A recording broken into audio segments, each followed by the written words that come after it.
Ladies and gentlemen, welcome to another video. In this video, we're going to be talking about how to fix your Airbnb payment decline. So let's get straight into the video.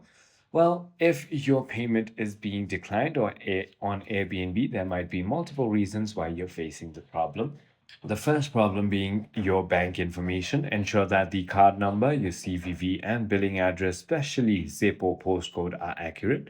The other thing you might want to do is simply go ahead and contact your financial institution. Many banks block transactions for security reasons. Call them and authorize the charge from Airbnb.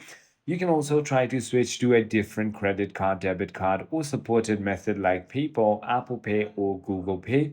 Repeatedly attempting payment can also flag your account for potential fraud, causing more declines. Wait for it to see if it holds clear. I hope this video clarifies everything for you. If you have further more queries, feel free to comment down below and I'll see you on the next one.